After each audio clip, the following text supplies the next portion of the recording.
الطريق الوحيد اللي ينفع تمشي فيه في تراك السايبر سيكيورتي. هندسه انا حابب جدا المجال ونفسي ابدا فيه، ده اكتر سؤال تقريبا جالي من ساعه ما نزلت اول فيديو، وانا النهارده جاي اقول لك الطريق الوحيد اللي ينفع تمشي فيه في تراك السايبر سيكيورتي. طيب هو في حاجه اصلا في تراك السايبر سيكيورتي اسمها طريق وحيد ينفع امشي عليه؟ اكيد طبعا لا، والا ما كانتش طلعت لنا كل الشهادات اللي موجوده دلوقتي في السوق. طيب ليه انا بقول لك في الفيديو ان دي الطريقه الوحيده اللي تبدا بيها سايبر سيكيورتي؟ لان انا بكل بساطه عايز افهمك بوينت مهمه جدا، وهي ان انا عشان ابدا في تراك معين لازم اكون عارف انا عايز ابدا في ايه. سايبر سيكيورتي ده تراك كبير جدا وفيه مجالات كتيره جدا. خلينا نتكلم على التقسيمه الاساسيه ليهم، وهي الريد تيمينج والبلو تيمينج، وده تقريبا اكتر مصطلح هتسمعه في تراك السايبر سيكيورتي. يعني ايه بقى الريد تيمينج والبلو تيمينج، وايه اصلا الفرق ما بينهم؟ خلينا نبدا برقم واحد وهو البلو تيمينج. تعال نتخيل كده ان انت عندك بيت وحبيت ان انت تبدا تامن البيت بتاعك، فانت هتجيب حد في البدايه يركب لك كاميرات المراقبه، ويركب لك اجهزه الانذار، ويركب لك اجهزه الحرايق عشان ما يحصلش عندك اي مشاكل. وهنا انا عديت اول مرحله وهي مرحله حمايه البيت. طيب انا بعد كده عايز ابدا اتست الحاجه دي، هل هي فعلا شغاله ولا لا؟ فبجيب ناس بتحاول ان هي تخش البيت من اماكن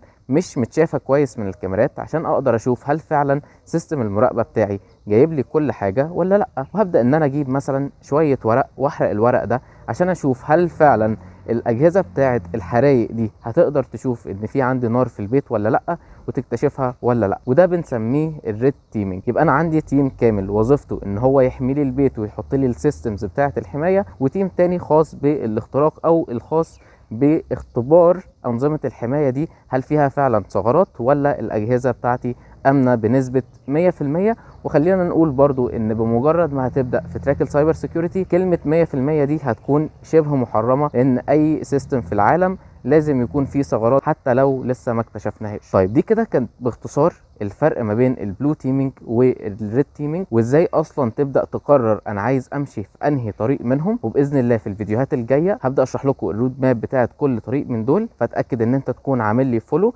عشان تقدر تشوف التراك اللي انت عايزه والرود ماب بتاعته بالظبط، وايه الشهادات اللي هتفيدك فيه.